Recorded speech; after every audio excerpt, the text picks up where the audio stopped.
My name is Ken Arthur with Boxley Materials Company, and we're going to talk a little bit about asphalt mix design and troubleshooting.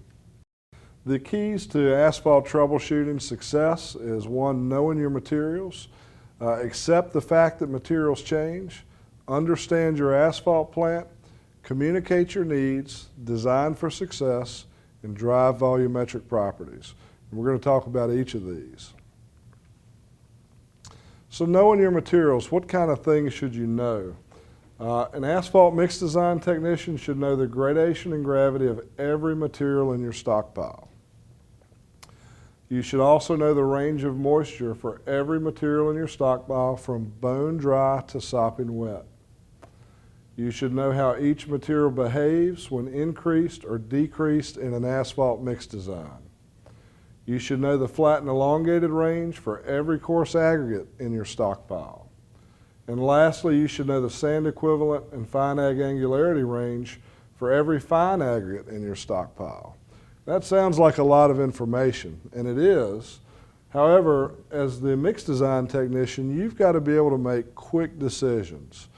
When the mix, and again, mixes are going to change, that's just a fact. When they do change, you are the person who is responsible for making these mixes get back in line. And they're typically done on the fly. Very seldom is something so bad that you've got to actually stop production, everything stops to make a change. Most of the time, you're going to notice the mix start moving in a direction, and you've got to make a quick decision to move it back to the center. The only way to do this and to know all this information is a lot of testing. Don't throw these tests away, keep them on file.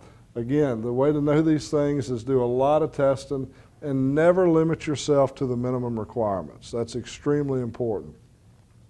Anytime something changes, anytime something happens with a bin, whether a bin, maybe something's run out or something was running low, grab a sample, run a test, see how it affected the design volumetrically.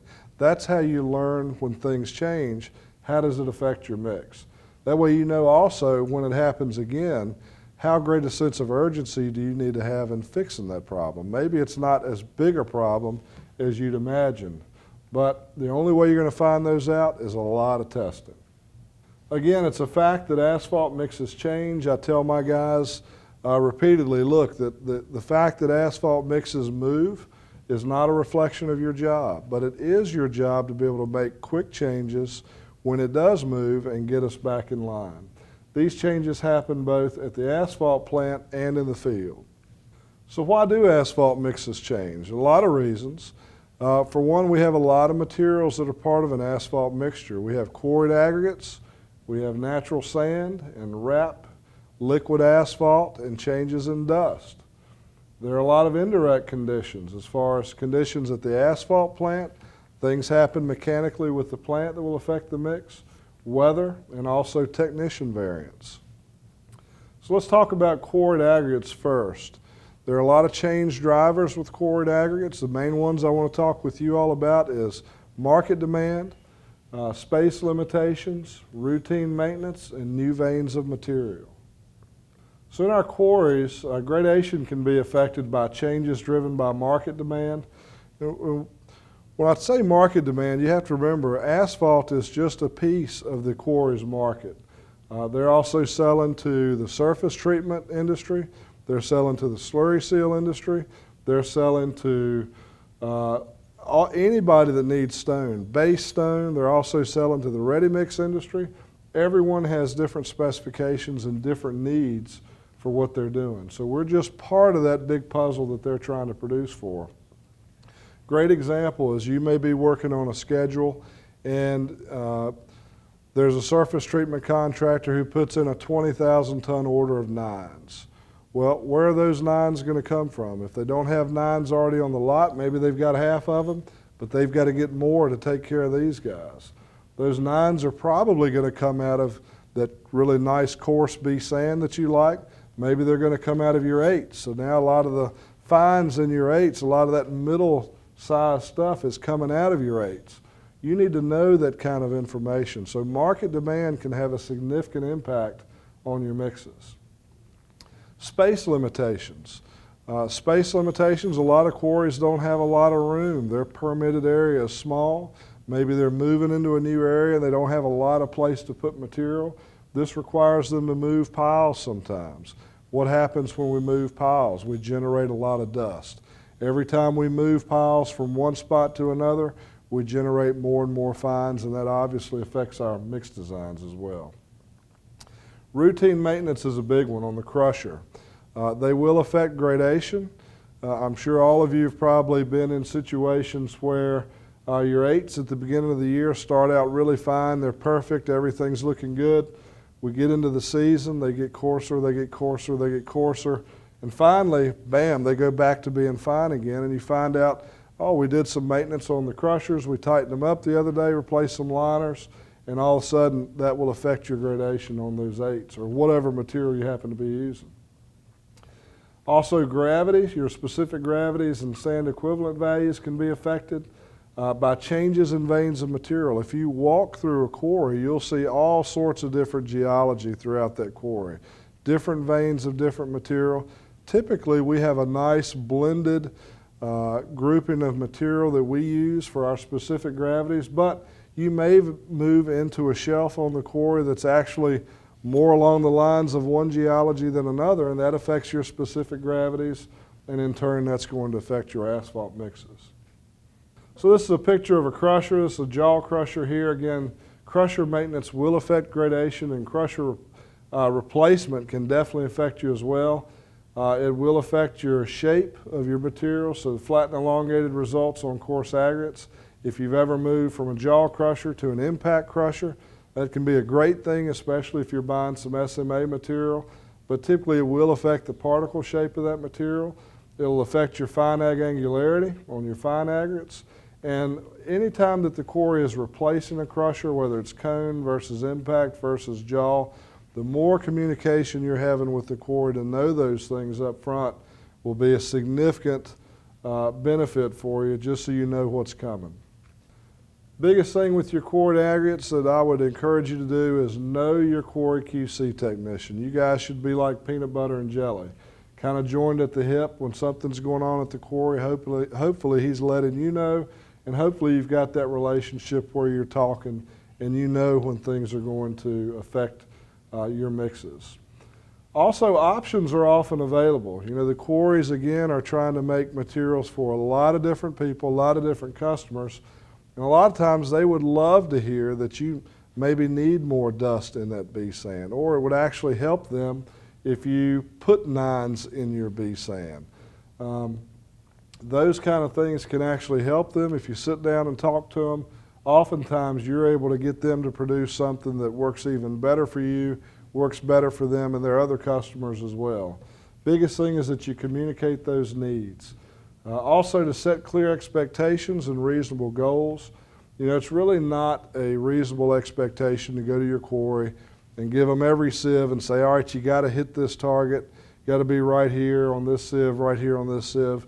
We would always try to give the quarry some pretty easy goals. You know, hey, don't let the dust get over 2.5% on this. Make sure that our 3/8 sieve stays, you know, no more than this amount. Some very simple goals, and typically the quarries can accommodate you and are glad to do that.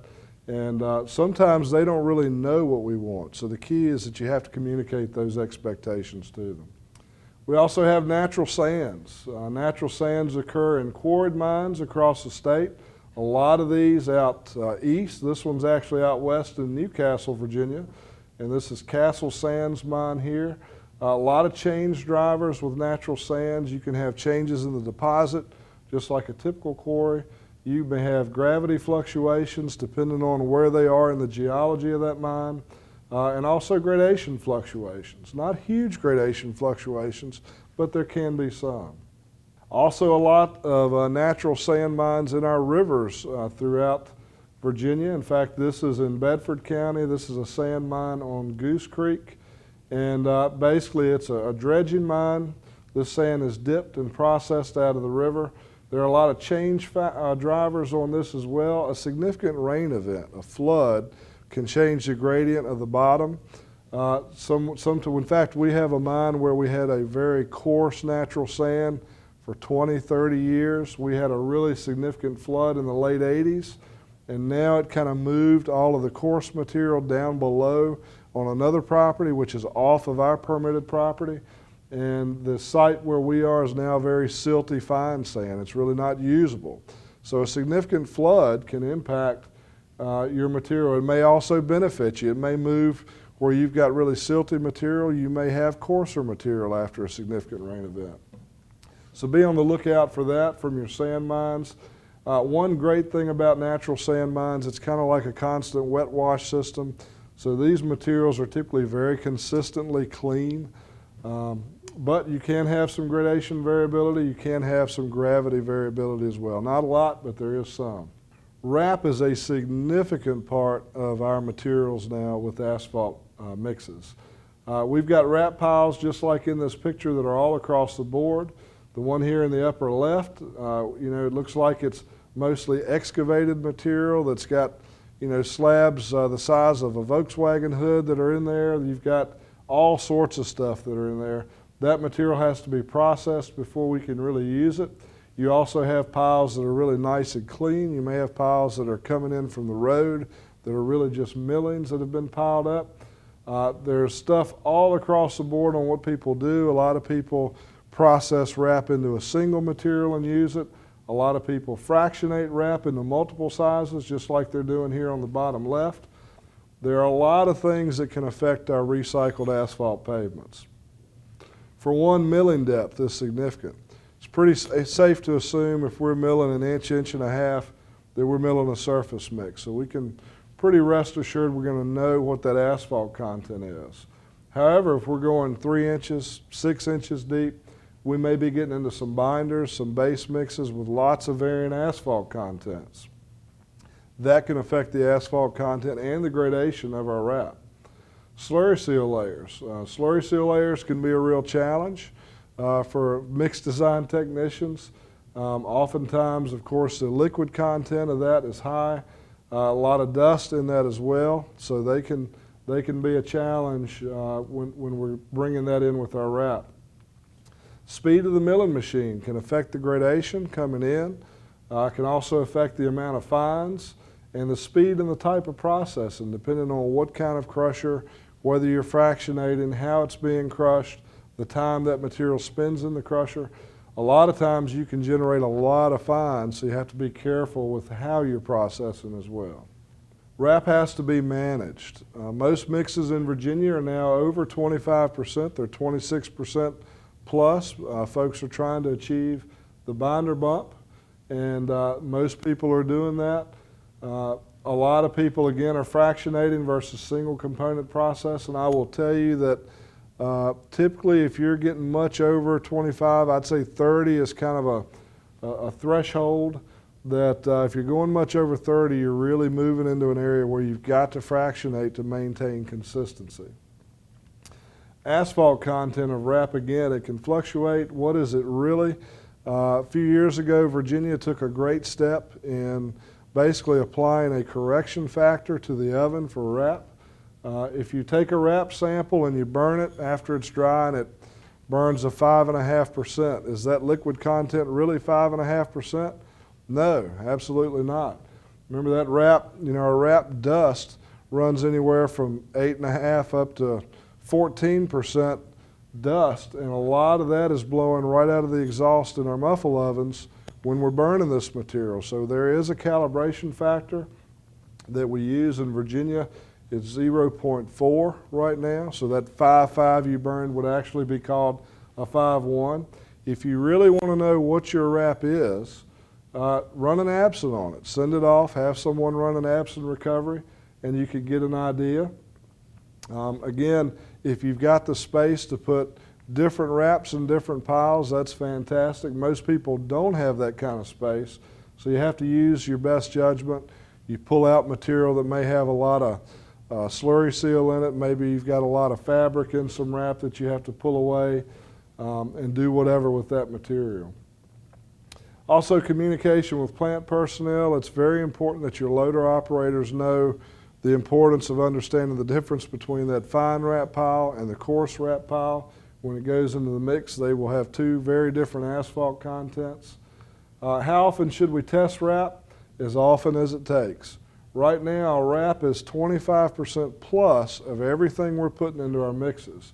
So this is something that we've got to take a hard look at. We have to take it very seriously and treat this with the respect it deserves, because we're putting a lot of it in our mixes in Virginia. Asphalt binder can change as well. I think the biggest thing that we see with changes in binders, temperature. Delivery temperatures can affect us at the asphalt plant.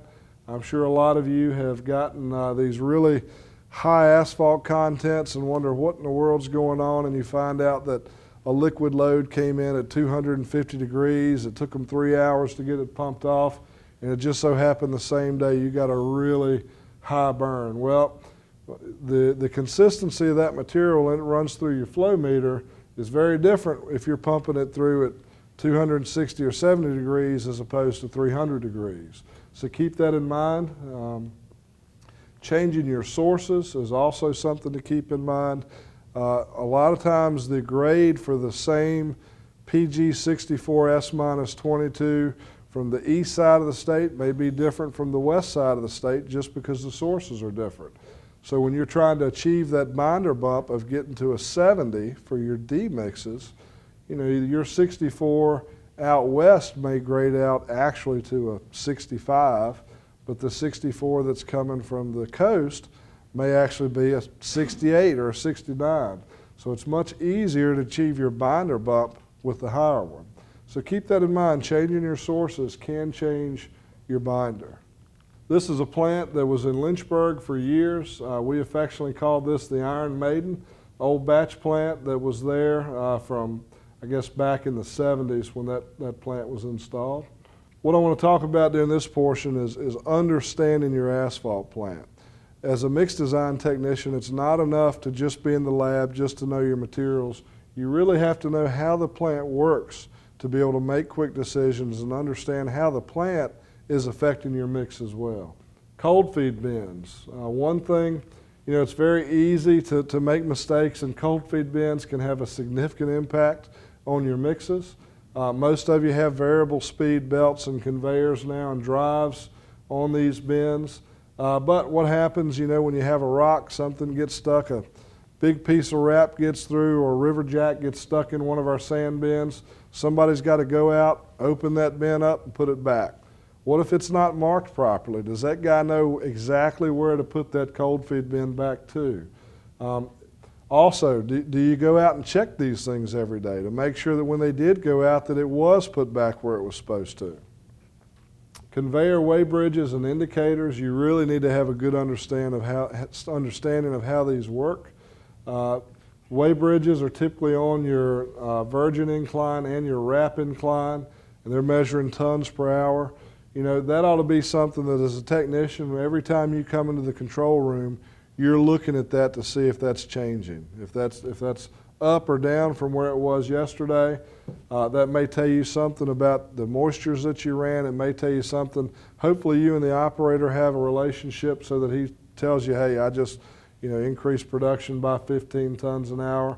But if everything's the same as yesterday, but that indicator's off from yesterday, something's different, and it's your job to figure out what is different. Understanding your baghouse. Baghouse fines are huge. Good rule of thumb is 1/10 of 1% of baghouse fines can affect your asphalt volumetric properties in the same manner as 1/10 of liquid asphalt. So you know how seriously we take liquid asphalt? 1/10 of baghouse fines affects volumetrics pretty much in the same way. Controlling baghouse fines is a key component of driving mixed volumetrics. Got a few pictures here of the baghouse.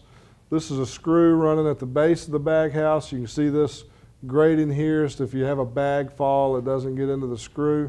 But basically in a baghouse, and most of you have learned this in level 1, you've got bags that are pulsing, that are dropping dust through the grate into the screw. All of that material is being taken to an incline screw that goes back into the plant.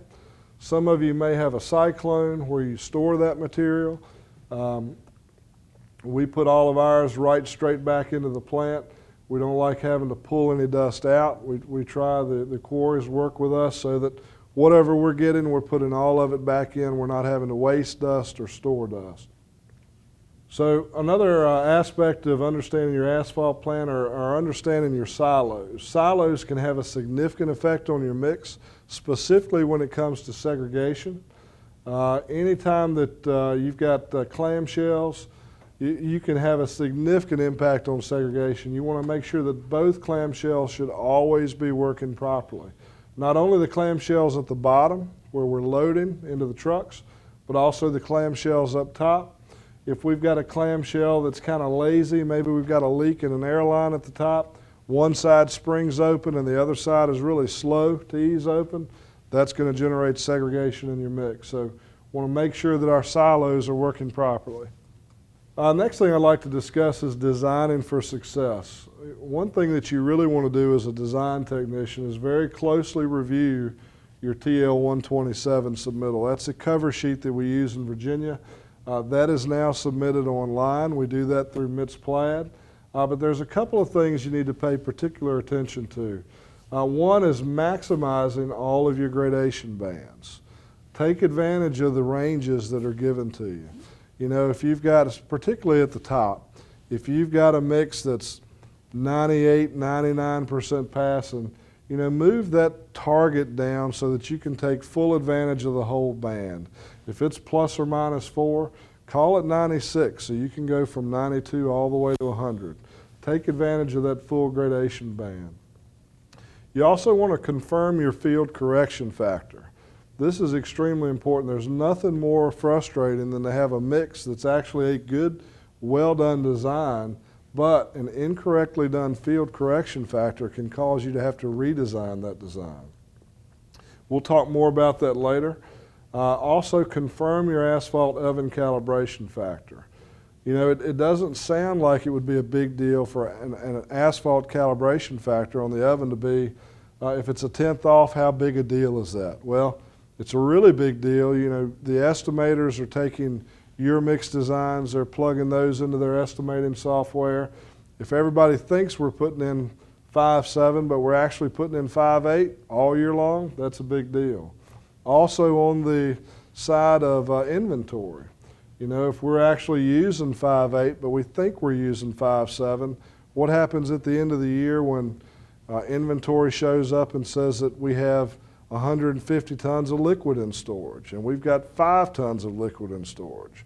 Now we've got to catch up, and that's a significant deal. So make sure that your asphalt oven calibrations are accurate. And also utilize multiple coarse aggregates and multiple opposing fine aggregates when you can.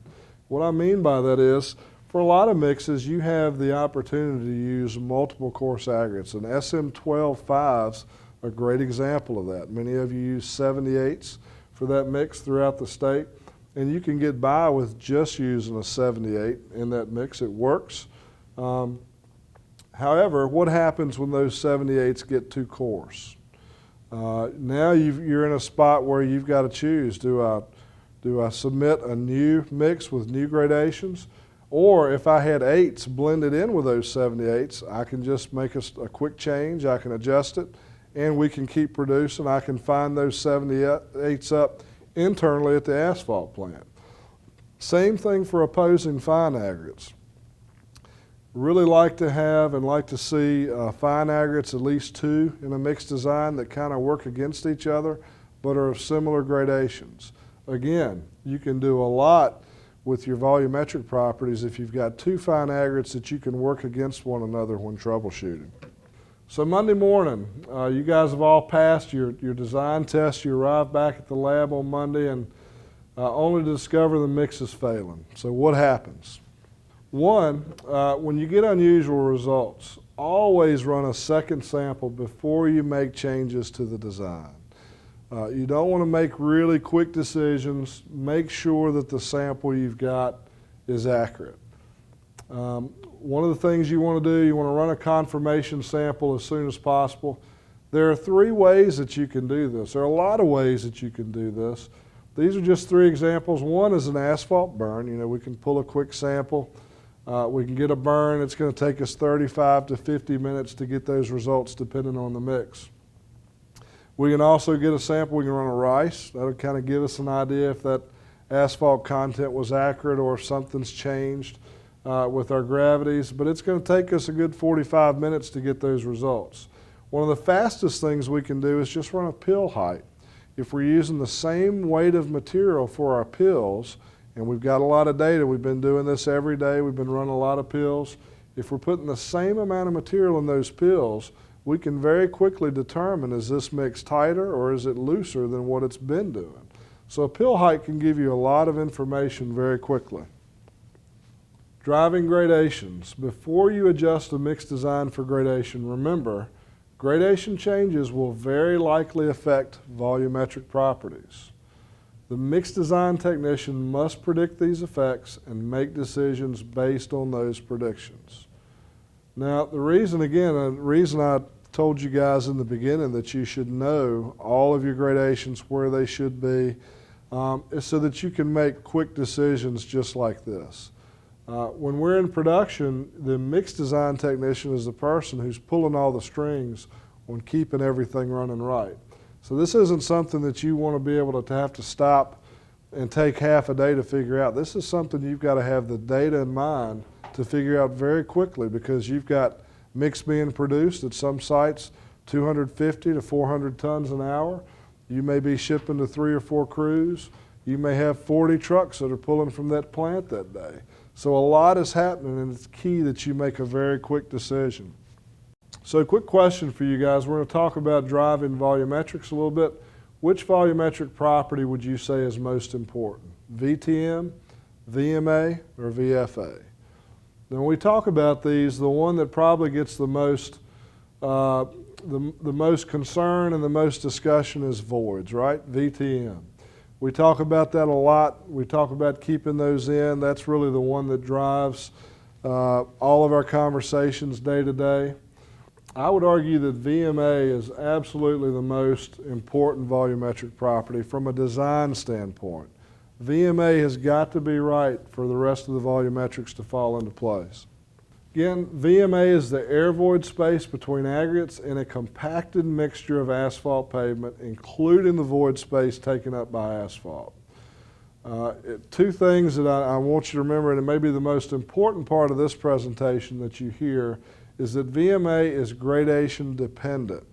It is not effectively driven by asphalt content.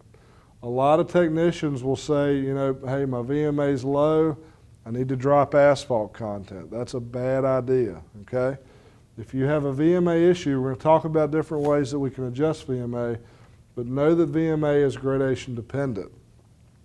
You guys saw in some of the earlier presentations in this course, when we changed the asphalt content of our blend and our variant AC analysis, what happened with VMA? I mean, we moved a whole, 1.5% basically from the target, and VMA doesn't change very much, and that's because it is gradation dependent. It is not asphalt content dependent. So very important that you understand that concept.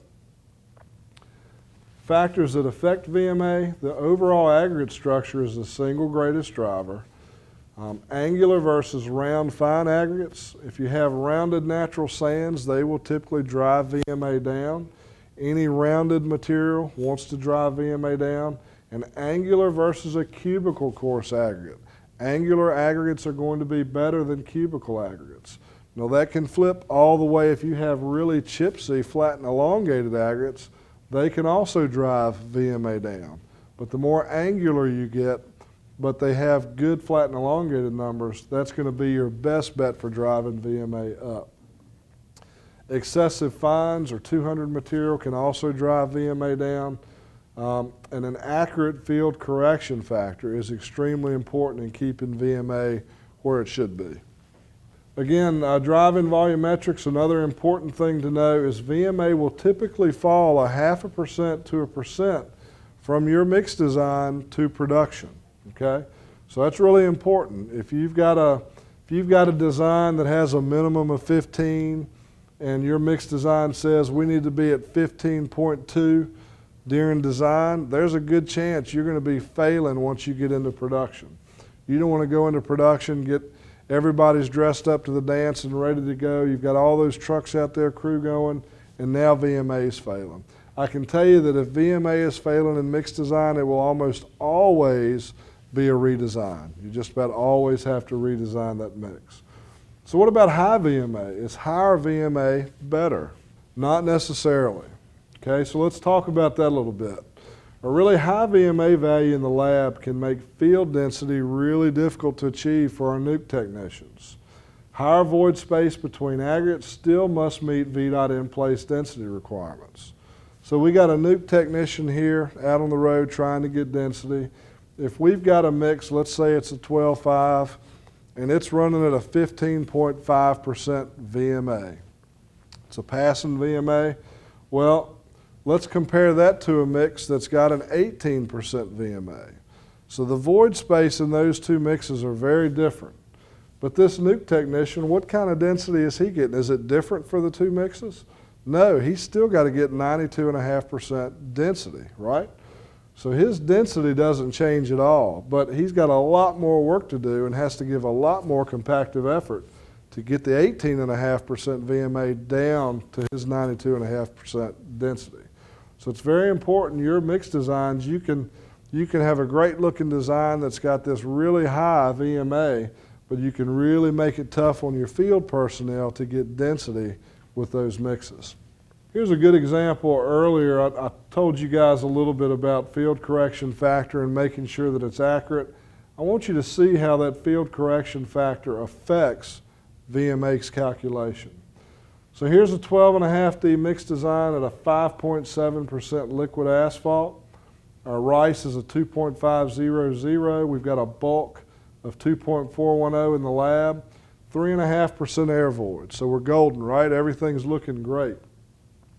But let's say these are two different mixes. One has a field correction factor that was submitted of a 0.065. When you plug that into the calculation, it's going to give you a VMA of 14.9. This exact same mix, okay, exact same mix with a field correction factor of a 0.025 yields a 16.1, okay? If our minimum's 15%, we've gone from failing to very passing with literally the only difference of 0.04, okay? That's a significant deal. So where's the mistake? Well, it's got to be in one of two places. When we ran this field correction factor during design, there are two places that drive that, right? One's our bulk specific gravities of our aggregate. Maybe we miscalculated, maybe we did a bulk specific gravity incorrectly for one of our aggregates, and that's thrown our calculation off and most likely has made that number too low. And that's driven this number really high. Or when we did our rices, maybe that was done incorrectly, and that number could yield also a really high number and make us off. So very important that your field correction factors are done properly. This is a great example of making sure that the specific gravities that you submit for your materials are accurate, okay? I encourage all of you to do them on your own, but consult with your quarries, consult with other folks that have worked in your lab. Before you submit those for mix design, make sure that they're accurate numbers and that they look accurate to somebody who's got a lot of experience working with those materials. Let's talk about air voids a little bit. We talked about VMA. Typically, once we're in construction, the number that, you know, when the manager calls, the first thing he asks, you know, the technician is, hey, what'd your voids do today? How's everything looking? So the voids in total mix after compaction is driven by a lot of things. One, by gradation, typically fining up a mix. An asphalt mix will typically increase air voids. Fines, obviously an increase in dust will decrease air voids. Particle shape, a more angular aggregate increases VTM. If you've got a lot of very flat and elongated material that just kind of stacks on top of itself, it takes air voids away. Asphalt content also will obviously move the needle. If you got more liquid asphalt, it's going to drive VTM down. and then if you've got less, it obviously goes up.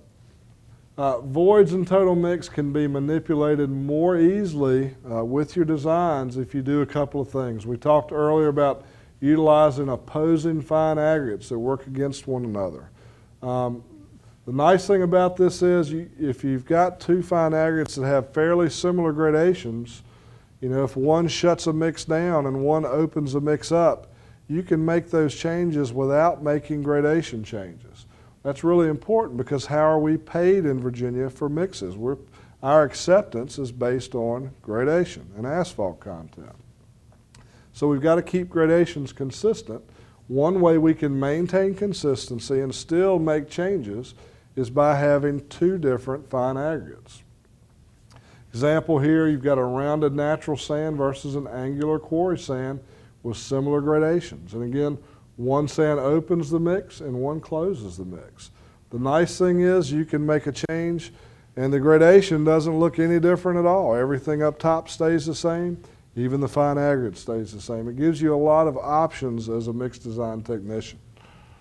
VFA is voids filled with asphalt, and this is an important barometer for a couple of things. One, low VFAs can often reflect a very potentially low asphalt content and a very thin film thickness. Film thickness to mix is kind of like the life, so that can also reflect some very low field densities. A high VFA may cause some alarm for potential for flushing as too much void space is filled with asphalt.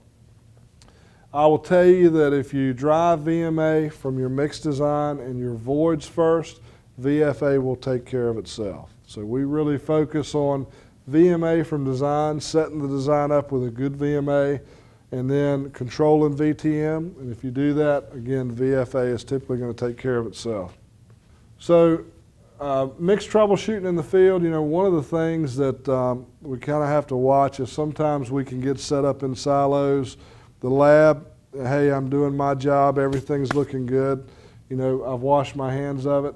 And that's really not the case. The asphalt mix design technician is really responsible for helping the paving crews figure out some of the problems they're having in the field, because oftentimes there are a lot of things that we can do as a design technician to help these guys out in the field. So plant and field operations have just gotten word that we've got a mix issue. So what happens next? There are a lot of different issues that we encounter in the field. One of the probably prominent ones that we hear about a lot are tender mixes. This is a picture of a tender mix. You can see it's kind of pushing and shoving. We describe these mixes as very moving a lot under the roller. If we were paving up against a curb and gutter, that mat would almost move and climb right up into the gutter pan when it's really tender. So what causes tender mixes? Is it just stuff that's happening on the road? No. In fact, oftentimes it's things that's happening at the plant. Sometimes it may be our mix. If we've got a lot of fines, particularly rounded fines, a lot of natural sand, it can make mixes very tender. Also, if you have a really high mixed moisture content, and when I say mixed moisture, I'm talking about liquid asphalt plus water. So when you add those two together, that can kind of be a recipe for disaster for you guys on the road. If you've ever had a day, one of those weeks where it's rained 3 straight days, now we have a really pretty sunny day to go and everybody's chomping at the bit ready to go, and those first loads that come up to the sample rack sounds like a 17-ton load of Rice Krispies. There's a lot of water in that mix and we're not getting it out of there. If we send that mix out there with all that water in it with the liquid, it's going to probably be pretty tender, tough on the guys to lay. A lot of tender mixes have excessive high temperature and compaction is occurring too soon. Oftentimes we get out on a route, again, there's a lot of pressure to keep going. We're working within restricted times. Maybe we've only got 6 hours to lay. We've got 2 to 3 breakdown rollers ready to go. And what happens? We get out there and we run a roller pattern and we hit it, and we give it too much compaction too fast. A lot of times we see that in our roller patterns because we tear the mat up. Sometimes we've got to lay back a little bit and be a little easier with it. If we put too much on it too fast, that mix will crawl on us sometimes. Sometimes too few fines can actually make a mix tender. What I mean by that is sometimes you've got to have enough fines in a mix, enough dust to blend in with that liquid to make kind of a mastic. If you've got a mix that has really low fines, that's 3.5 to 4% dust and that's it, sometimes that mix can get a little bit squirrely too, we've found, and can move a little bit on you because I think there's just not enough dust in there to really create that mastic to help it hold together. And then lastly, a lot of times tender mixes can result from poor bonding with the layer beneath. And what I'm referring to there is a tack issue. And typically that's something that's being handled on the road. So how do we handle tender mixes when we run into them? One, we can coarsen up the mix. Typically anytime you coarsen up the mix, you're going to toughen it up as well. It'll be much tougher under the roller. We can replace rounded fines with angular fines. Again, natural sands, mixes that have a lot of natural sands in them can have a tendency to move on you a little bit, and replacing those with some angular fines will help lock it down under the roller a little better. Slowing production to adequately dry the aggregate if it's too wet. Again, if we've had 3 days of rain, we're not going to be able to run at the same tons per hour we were running when we were in a drought. So we've got to make sure that we're drying the material properly before we mix liquid in with it. Lower temperature of mix temps are elevated, and slow compaction down with the second breakdown roller. Again, once we get out there, sometimes we're tearing the mat up because, it's the middle of August. The plant may be shipping mix out there 300, 320 degrees. Does it really need to be that hot on a 90-degree day in August? No, obviously not. But if we're rolling it the same way, sometimes the guys are wondering, man, why is this stuff so tender today? We're sending it out way too hot on a hot day and we're just giving it too much compaction too fast. And what we typically have to do is just lay rollers back a little bit until we get the mix cooled down. Adding fines, if you do have excessively low 200, that's an unusual situation. Where some of you may run into that situation is if a lot of us that are running high wrap now, we've asked more and more from the quarries to make us cleaner material, cleaner sands, and if for some reason the wrap goes down and now we're running a virgin mix, if we're using that same virgin aggregate that we were using when we were running wrap, sometimes that doesn't work real well because there's not a lot of dust in it. So we're not getting enough dust to really mix in with that mastic.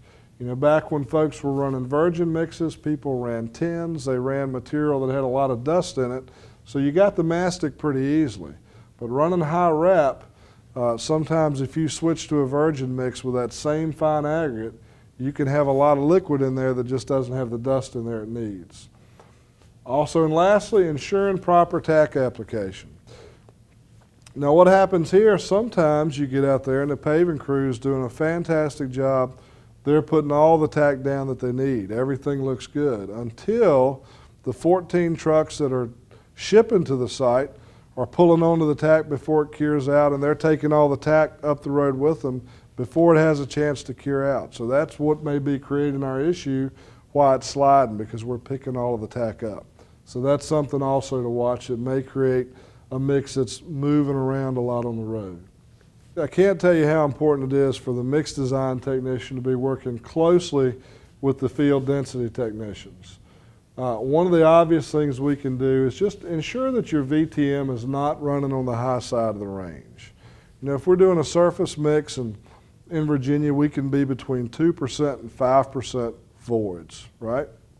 Well, if we're running at 4.5% and we're kind of sitting in the lab feeling good about things, this guy's still got to get 92.5% density out in the field, whether you're running 4.5% or 3%.